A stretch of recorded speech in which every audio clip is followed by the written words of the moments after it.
Hello भाई, नमस्कार। मैं आप लोगों का छोटा भाई राम मोहन निषाद। यही मैं लाया था मैं आपके लिए। ये मेरा साउंड स्पीकर है और ये माइक है। तो भाई पहले आप लोगों ने नए साल की बहुत बहुत आप सभी को खुशियाँ मिले, मुबारक हो आप सभी को लोए। तो इसी करके मैं नए साल के लिए मैं कहा था नए साल में आपको दिखाऊंगा। ये मेरी मशीन है, ये मेरा स्पीकर है, ये मेरा साउंड है, माइक। तो भाई मैं एक पवन भैया का गाना जरूर गाएंगे। कौन सा गाना? कि जल्दी जल्दी बोला भाई हैप्पी न्यू ईयर, नाटा एक घंटा बाद चढ़ जाई बियर।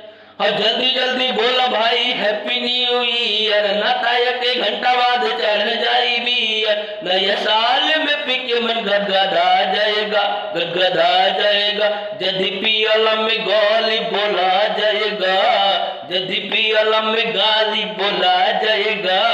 बिहाने भैया सब भुला जाएगा। तो गाइस ऐसे सुने और प्यार मोहब्बत बनाए रखे अपने छोटे भाई के ऊपर।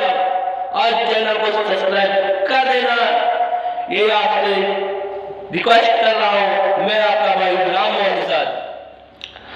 तो भाई हम फिर दोबारा सॉन्ग वीडियो लाएंगे। स्टैंड ऑर्डर है, स्टैंड आएगा, टोल आएगा, बहुत कुछ मंगा रहे हैं हम। ठीक है भाई, ओके। बहुत बहुत धन्यवाद वीडियो देखने के लिए भाई। आपको 2 मिनट के लिए समय मिलता है अपने छोटे भाई को देने के लिए। बहुत बहुत धन्यवाद।